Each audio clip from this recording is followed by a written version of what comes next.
Hey, my name's Shad and this is Marketing Explained, where we go through marketing concepts and acronyms and explain them in super simple terms. Today we're talking about CTAs, aka calls to action.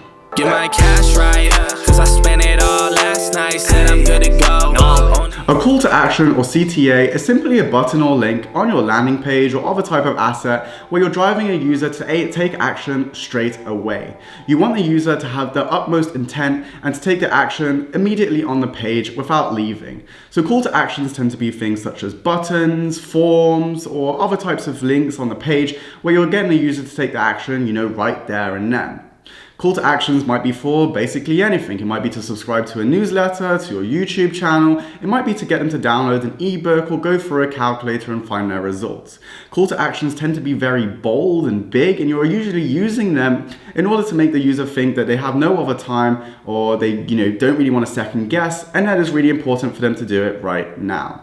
People try to get very creative with their CTAs and what goes on the buttons and the colors of the buttons and so on, but usually it's best to just keep it quite simple and really just have very normal buttons and whatnot on the page using very simple conversion patterns.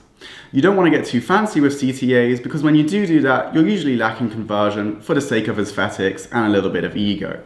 CTAs can be used throughout the funnel, not just your landing pages. Of course, you can have calls to action to buy in your email marketing letters. You have calls to action straight in your Facebook ads, your Google ads, or whatever you're using for your advertising campaigns. A CTA isn't simply just a button. It can also be a part of the copy you're writing. For example, you might say, join up for free today, only a limited amount, where you have some urgency in the copy as well. Here you're driving a user to take action on your desired conversion event without leaving. Moreover, you can have multiple CTAs on one marketing asset.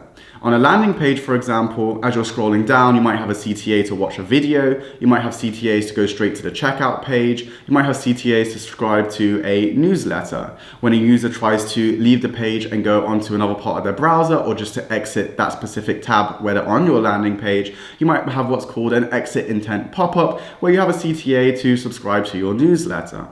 Ultimately, calls to action are a very important marketing concept to get your head around. They're very simple, but a lot of people do it quite wrong. A lot of CTAs are usually kind of fudge, placed in the wrong place, use the wrong copy, or just look quite bad. CTAs should be considered for everything. Even if you're doing e-commerce, of course, you have CTAs to add to cart, to checkout, to apply for bonuses, to add codes, promos, to spin the wheel, whatever it may be. You might give a call to action immediately or later on down the funnel. It doesn't really matter. You should be tailoring your CTAs dependent on the actual user behavior throughout the funnel. For example, if a user is going through your e-commerce website, they might add something to the cart, they might get through to the checkout process, but then they abandon checkout and don't come back. In this instance, you might have a CTA in your email follow-up where you're offering them a small discount in return for them to come back to your e-commerce store and purchase again. Ultimately, CTAs are a very good way and the most useful way we know of as online marketers to drive the users that instant into taking action. There's nothing more than that.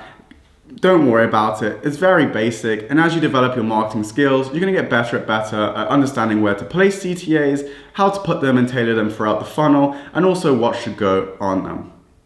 My name was Shad, and this was Marketing Explained, where we went through everything calls to action and CTAs. If you enjoyed this video, please go check out our other ones where you can learn about landing pages, A to B testing, and other acronyms which you might be a little bit unsure of and unsure about how real-world marketers such as myself actually apply it. Please like and subscribe to this video if you're interested in more of this content, and as always, have a beautiful day and thank you for watching.